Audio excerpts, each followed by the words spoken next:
Hello बच्चों। आज हम लोग डिस्कस करेंगे इलेक्ट्रोनेगेटिविटी। क्या टर्म डिस्कस करने चल रहे हैं? We are going to discuss electronegativity. Okay, so what is electronegativity? First we will see what is electronegativity. Electronegativity क्या है, ठीक है, इसका इंपॉर्टेंस क्या है, ठीक है, इसके हेल्प से हम लोग क्या क्या इंफॉर्मेशन पाते हैं, ठीक, और ये किस तरह से metallic character, non metallic character या एसिडिक और basic nature of oxides and hydrides, ठीक है, फिर metallic character, non metallic character, ये सब हम लोग इसके हेल्प से जाने। तो आपको इस टॉपिक को अगर आप क्लियर कर लेते हैं तो बहुत सारे क्वेश्चंस इससे रिलेटेड हैं और आपको पूरी पीरियोडिक टेबल की जानकारी ज्यादा से ज्यादा हो जाएगी, ठीक है। तो यहाँ पे हम लोग क्या डिस्कस करने चल रहे हैं? इलेक्ट्रोनेगेटिविटी। क्या बेटा? इलेक्ट्रोनेगेटिविटी। तो इलेक्ट्रोनेगेटिविटी, ठीक है, ये चीज हम लोग यहाँ पे लिखेंगे। कुछ पॉइंट्स हम लोग यहाँ पे देख लेते हैं, फिर इलेक्ट्रोनेगेटिव डेफिनेशन देखेंगे। क्या बेटा? ये आपकी रिलेटिव प्रॉपर्टी क्या है? Relative property. इस चीज को थोड़ा सा ध्यान दें। ये क्या है आपका? एक रिलेटिव प्रॉपर्टी है, इस चीज को ध्यान रखना, ठीक है। अब देखिए इलेक्ट्रोनेगेटिविटी क्या है? The tendency of an atom The tendency of an atom to attract set pair of electron is known as electronegativity. मान लीजिए हम मान लीजिए A और B जो एटम है, जो एक मॉलिक्यूल बनाए हैं, ठीक है। अब ध्यान देंगे इसको, इसकी टेंडेंसी, यहां पे बाण अगर बना हुआ है तो इनके बीच इलेक्ट्रॉन होगा। अब ध्यान देंगे इस एटम द्वारा जो इलेक्ट्रॉन है, जो इलेक्ट्रॉनिक खींच रहा अपनी तरफ, इसी को हम लोग क्या कहते हैं? इलेक्ट्रोनेगेटिविटी। पुनः एक बार ध्यान दे दीजिए, the tendency of an atom, देखो the tendency of an atom to attract set pair of electron, देखो shared pair of electron towards itself is known as electronegativity. तो बेटा ये क्या होगा? Definition, the tendency of an atom to attract set pair electron towards itself. जैसे इसमें मान लीजिए दो एटम्स है, इसमें क्या है? मान लीजिए हमने कहा दो एटम है, इनके बीच एक सिंगल बॉन्ड बना है, कोवैलेंट बॉन्ड बना है, ध्यान देंगे कोवैलेंट बॉन्ड बना है, और इस बॉन्ड इलेक्ट्रॉन को, इसको हम लोग क्या कहेंगे? शेयर्ड पेयर कहेंगे। क्या होगा? Shared pair electron. Shared pair क्यों कहेंगे? क्योंकि इस बॉन्ड बनाने में कोवैलेंट बॉन्ड बना है, तो आपको मालूम होना चाहिए covalent bond is found by the mutual sharing of electrons, ठीक है। तो किसी भी एटम द्वारा, इस मॉलिक्यूल में किसी भी एटम द्वारा इस शेयर्ड पेयर इलेक्ट्रॉन को अपनी तरफ खींचने की प्रवृत्ति ही क्या कहलाती है? इलेक्ट्रोनेगेटिविटी। पुनः ध्यान दीजिए, the tendency of an atom to attract shared pair of electron towards itself is known as electronegativity. अब देखिए यहाँ पे इलेक्ट्रोनेगेटिविटी जो होती है हम लोग मेजर करते हैं। कैसे मेजर करते हैं? ये देखिए यहाँ पे जो इलेक्ट्रोनेगेटिव मेजर किया गया है, तो कोई इलेक्ट्रोनेगेटिव के मेजरमेंट का कोई डायरेक्ट फार्मूला नहीं है। इसके लिए दो फार्मूला दिया गया था। एक मिल्कन नाम के साइंटिस्ट थे, मिल्कन नाम के साइंटिस्ट थे, तो उन्होंने कहा कि अगर किसी दो मतलब एटम्स की आयनाइजेशन पोटेंशियल और इलेक्ट्रॉन गेन एंथैल्पी अगर हमें मालूम हो जाए, तो हम लोग क्या कर सकते हैं? उसका इलेक्ट्रोनेगेटिव, जैसे आयनाइजेशन पोटेंशियल और इलेक्ट्रॉन गेन एंथैल्पी, ये हमने देखा। Ionization potential, ionization enthalpy, electron gain enthalpy का अगर एवरेज कर दिया जाए, ठीक है, एवरेज कर दिया जाए, तो उसमें क्या मिल जाएगा? इलेक्ट्रोनेगेटिविटी मिलेगा। पहला फार्मूला इन्होंने ये दिया, इलेक्ट्रोनेगेटिविटी का पहला फार्मूला। दूसरा इन्होंने एक साइंटिस्ट थे पॉलिंग के हेल्प से, पॉलिंग स्केल के हेल्प से इन्होंने एक और फार्मूला दिया कि अगर हम लोग ध्यान देंगे, अगर आयनाइजेशन पोटेंशियल और इलेक्ट्रॉन गेन एंथैल्पी मालूम हो, ठीक है, और उसको 5.6 से डिवाइड कर दें, लेकिन क्या इन्होंने कहा क्राइटेरिया जोड़ा, अगर ये दोनों किसमें मेजर किए गए? इलेक्ट्रॉन वोल्ट में। किसमें मेजर किए गए हो? इलेक्ट्रॉन वोल्ट में मेजर किए गए हो, तो इसके हेल्प से हम लोग क्या कर सकते हैं? इलेक्ट्रोनेगेटिविटी गेन कर सकते हैं या कैलकुलेट कर सकते हैं, ठीक है।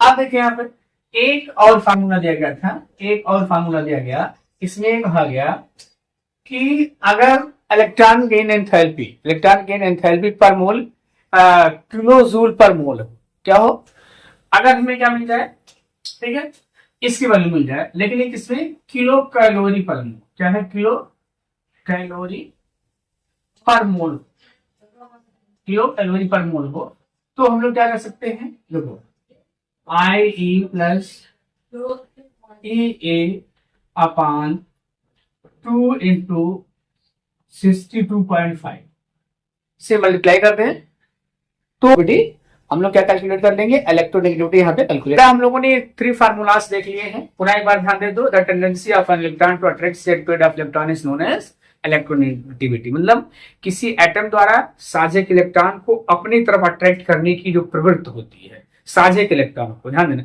किसी एटम द्वारा साझेक इलेक्ट्रॉन को अपनी तरफ अट्रैक्ट करने की प्रकृति को ही या नेचर को हम लोग क्या कहते हैं, इलेक्ट्रोनेगेटिविटी। अब यहाँ पे देखिए इससे कुछ क्वेश्चंस देख लेते हैं। अब देखिए यहाँ पे हम लोग देखते हैं जो फ्लोरीन है, फ्लोरीन इज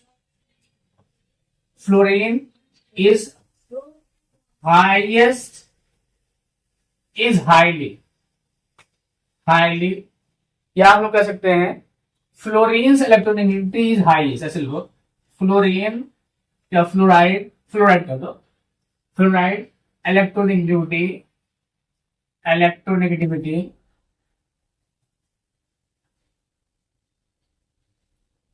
इज हाईएस्ट, ठीक है, पूरी पीरियोडिक टेबल में। और इसकी वैल्यू कितनी है, 4 है, इसकी वैल्यू कितनी है, 4 होगी। अब हम लोग इसमें क्या देख रहे हैं, इलेक्ट्रोनेगेटिविटी, फ्लोरीन की इलेक्ट्रोनेगेटिविटी क्या होती है बेटा, हाईएस्ट होती है, ठीक है, ये चीज थोड़ा सा ध्यान रखिए। अब देखो यहाँ पे वेरिएशन देख लेते हैं, वेरिएशन, ठीक है, फिर उसके बाद इंपॉर्टेंस देखेंगे इसका, वेरिएशन, इलेक्ट्रोनेगेटिविटी क्या हम लोगों ने देखा बेटा, variation, electronegativity decreases down the, आपको जानते हैं अगर थोड़ा सा भी मालूम है तो पीरियोडिक टेबल हमने देखा 2 तरीके से बने हैं, 2 लाइन से, इसे हम लोग ग्रुप कहते हैं और इसे क्या कहते हैं, पीरियड में लेफ्ट टू राइट जाएंगे तो इंक्रीज होगा और ग्रुप में क्या होगा, डिक्रीज होगा। ध्यान देना, electronegativity decreases down the group, down the एक ग्रुप है, इसमें नीचे आएंगे तो क्या होगा, डिक्रीज होगा। इसमें क्या होगा, देखो अक्रॉस द पीरियड क्या होगा बेटा, ये आपका बढ़ेगा, ठीक है, ये चीज थोड़ा सा ध्यान रखना। अब देखिए इंपॉर्टेंस हम लोग क्या देख लेते हैं, ये चीज थोड़ा सा देख लेते हैं, इंपॉर्टेंस क्या है, नमस्ते सदा। तो let us see here students, क्या हम लोग डिस्कस करने चाह रहे हैं, इंपॉर्टेंस, ध्यान देंगे, इंपॉर्टेंस किसका, इलेक्ट्रोनेगेटिविटी का। देखिए अब देखिए यहाँ पे इंपॉर्टेंस में हम लोग क्या देख रहे हैं बेटा, ध्यान देंगे, इंपॉर्टेंस में क्या देखने चल रहे हैं, पहला पॉइंट ध्यान देंगे, अगर 2 एटम कोवैलेंट बॉन्ड बना रहे हैं, ध्यान देंगे 2 एटम कोवैलेंट बॉन्ड बना रहे हैं, ठीक है, और इनके इलेक्ट्रोनेगेटिविटी का डिफरेंस क्या है, 0 है, क्या बेटा ध्यान देंगे, अगर 2 एटम मान लीजिए बना रहे हैं, जैसे मान लीजिए ए बी हो जाए, ऐसे हो जाए, कोई 2 एटम बना रहे हैं और इनके इलेक्ट्रोनेगेटिविटी का डिफरेंस क्या हो, 0 होता है, तो वो बॉन्ड कैसा होता है, नॉन पोलर कोवैलेंट बॉन्ड। अगर आपको ये नहीं मालूम कोवैलेंट बॉन्ड तो अभी आप इतना देख लीजिए, अगर आपको मालूम है तो पोलर और नॉन पोलर कोवैलेंट बॉन्ड या कोवैलेंट बॉन्ड कैसे बनता है, by mutual sharing of electron, covalent bond is form by mutual sharing of electron. देखो पुनः एक बार ध्यान दो, अगर इनके दोनों के इलेक्ट्रोनेगेटिविटी में डिफरेंस नहीं है और इसका डिफरेंस मतलब इसमें मैं डिफरेंस कह दूं तो क्या कर दूं, B minus A, electronegativity of B, electronegativity of A क्या है, अगर 0 है तो ये बॉन्ड जो होगा, कौन सा बॉन्ड है, ये जो आपका कोवैलेंट बॉन्ड है, ये कैसा होगा, नॉन पोलर होगा, ठीक है। अब देखिए यहाँ पे दूसरा पॉइंट क्या देखते हैं हम लोग, ठीक है, दूसरा पॉइंट क्या देखते हैं, जैसे यहाँ पे देखो ये आपका ये बॉन्ड क्या होगा, ये आपका नॉन, ठीक है, ये आपका नॉन पोलर होगा। दूसरा हम लोग देखते हैं कि अगर इसके बीच जो दोनों एटम्स बना रहे हैं, इनके electronegativity difference is not equal to 0 नहीं है, तो ये क्या हो जाएगा आपका, ध्यान देना, ये आपका, ठीक है, ये ध्यान देंगे, पोलर कोवैलेंट बॉन्ड होगा, कौन सा बॉन्ड होगा, पोलर कोवैलेंट बॉन्ड।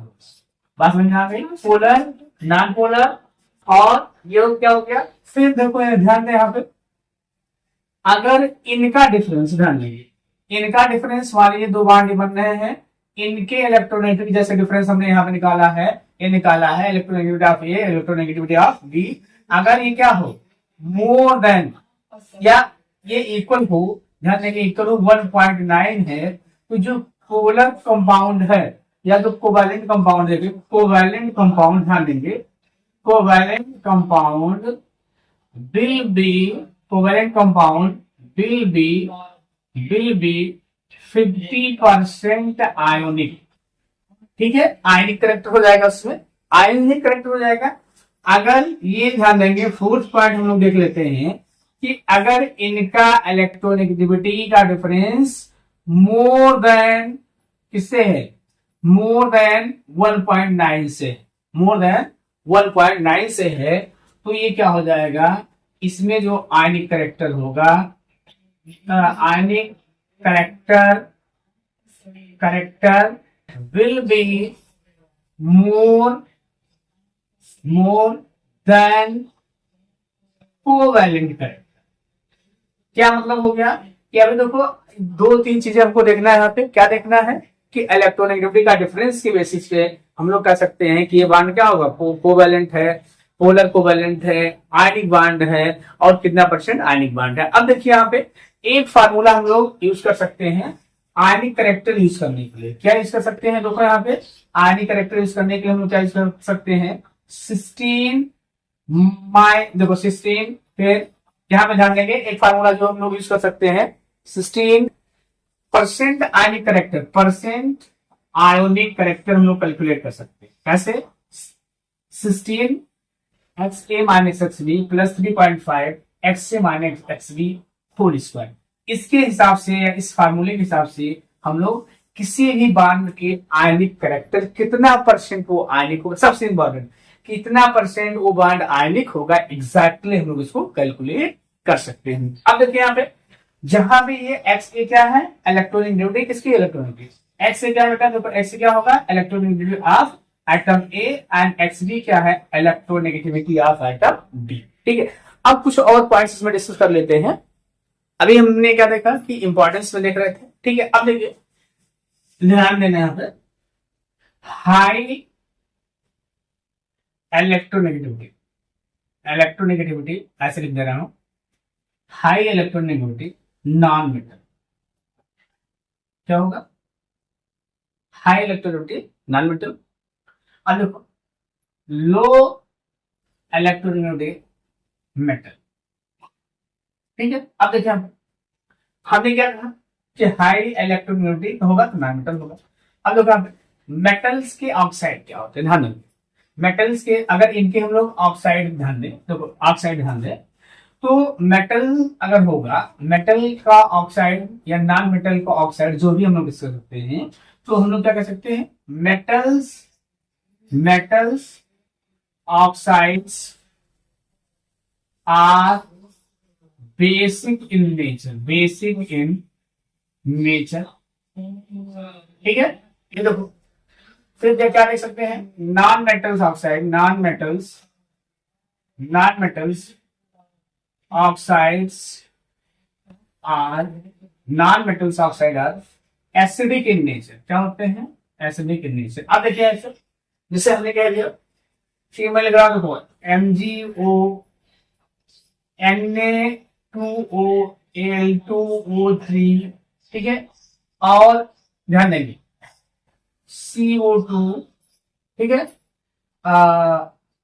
CO2 ध्यान देंगे, इतने हैं। अगर हम इसके एसिडिक या बेसिक कैरेक्टर को डिफाइन करने की कोशिश करें तो बड़ा आसानी से लोग डिफाइन कर सकते हैं। देखो इसमें जो मेटल्स होते हैं, मेटल की वैल्यू क्या होती है, मेटल की वैल्यू क्या होती है, लो। ठीक है, तो ये इसमें मेटल है, इसमें भी मेटल है, इसमें भी मेटल है, ये नॉन मेटल है। ठीक है, अब हम कह रहे हैं कि increasing order of acidic strength, ध्यान देना इंक्रीजिंग ऑर्डर ऑफ स्ट्रेंथ। अगर एसिडिक स्ट्रेंथ की इंक्रीजिंग ऑर्डर, तो सबसे ज्यादा एसिडिक क्या होगा, ये होगा क्योंकि नॉन मेटल है। ठीक है, उससे कम किसका होगा, इसका होगा Al2O3 होगा। फिर उससे कम किसका होगा, देखो MgO होगा, और उसके बाद क्या होगा Na2, तो इसके हिसाब से मतलब इलेक्ट्रोनेगेटिविटी के हिसाब से हम लोग मेटल्स ऑक्साइड या हाइड्राइड के एसिडिक या बेसिक नेचर को बता सकते हैं। मेटल होगा तो उसका, अगर मेटल है तो इलेक्ट्रोनेगेटिविटी क्या होगी, कम होगी, और नॉन मेटल है तो इलेक्ट्रोनेगेटिविटी अधिक होगी, और जिनके जो नॉन मेटल होगा वो एसिडिक नेचर का होगा, तो उसका ऑक्साइड क्या होगा, एसिडिक नेचर। अब देखिए यहाँ पे ये आपका नॉन मेटल ऑक्साइड, जैसे मान लीजिए CO2 SO2, ठीक है, और CO2 SO2 और N2O5 ले लो, N2O5, ठीक है, फिर P2O5 ले लो, ये हो गया। अगर ये पूछा जाए कि इनके एसिडिक ऑर्डर में, इंक्रीजिंग ऑर्डर ऑफ एसिडिक, तो इसमें हमें क्या देखना होगा कि इसमें सबसे ज्यादा कौन, देखो एसिडिक मतलब एसिडिक, तो क्या देख लें हम लोग, इलेक्ट्रोनेगेटिविटी। इलेक्ट्रोनेगेटिविटी किससे होता है, इलेक्ट्रोनेगेटिविटी देख लेते हैं हम। अब इलेक्ट्रोनेगेटिविटी में हम लोग क्या देखेंगे कि अगर हाई इलेक्ट्रोनेगेटिविटी क्या है, हाई है, तो उसका ऑक्साइड क्या होगा, एसिडिक होगा, क्योंकि वो नॉन मेटल होगा, ठीक है। तो इसमें अगर हम देखें सबसे ज्यादा इलेक्ट्रोनेगेटिविटी किसकी होगी, ध्यान देना, सबसे ज्यादा इलेक्ट्रोनेगेटिविटी की अगर हम लोग बात करें तो इसके लिए हमें थोड़ा सा यहाँ पे क्वेश्चन को और ट्विस्ट में लाना होगा। क्या ट्विस्ट में बता रहा हूं, ध्यान देना। देखो इसको हम ऐसे, इस तरह क्वेश्चन को ऐसे एडजस्ट करते हैं। देखो कार्बन, ठीक है, कार्बन के बाद क्या आता है, नाइट्रोजन आता है, यहाँ पे समझ पा रहे हैं, ध्यान दीजिएगा। कार्बन के बाद नाइट्रोजन आता है, और फिर फास्फोरस के बाद क्या आता है, सल्फर आता है। यहां पे क्या हो जाएगा, ऑक्सीजन होगा, ध्यान देना। देखो इसको हम लोग देखते हैं, ध्यान देंगे, इसको देखते हैं। तो किसमें, CO2 और N2O5 में, ध्यान देंगे, CO2 और N2O5 में कौन ज्यादा एसिडिक होगा, N2O5 हो गया, और ये अब देखो इससे ज्यादा एसिडिक हो गया, ठीक है। अब देखिए यहाँ पे, फिर यहाँ पे हम लोग क्या देख रहे हैं कि अब ये सल्फर है और ये फास्फोरस है, ठीक है। तो सल्फर और फास्फोरस है, ये डाउन द ग्रुप है, बेटा ध्यान देना है, डाउन द ग्रुप क्या होगा, डाउन द ग्रुप है, ठीक है। अब देखिए डाउन द ग्रुप होगा तो इनके जो नॉन मेटेलिक करेक्टर है डाउन द ग्रुप घटेंगे, लेकिन इस दोनों में अगर देखा जाए तो किसका मेटेलिक करेक्टर ज्यादा होगा, मेटेलिक करेक्टर किसका ज्यादा होगा, मेटेलिक और नॉन मेटेलिक करेक्टर इसका ज्यादा होगा, ठीक है, इसका नॉन मेटेलिक करेक्टर ज्यादा होगा, ठीक है। तो इस दोनों में अगर हम देखें तो कौन ज्यादा एसिडिक होगा, ये ज्यादा एसिडिक होगा, मतलब ये क्या हो गया, ज्यादा एसिडिक होगा, ध्यान देंगे, ज्यादा एसिडिक होगा इसके अपेक्षा। अब देखो इंक्रीजिंग ऑर्डर देखा है यहाँ पर, तो सबसे कम एसिडिक कौन सा हो गया, P2O5, ठीक है।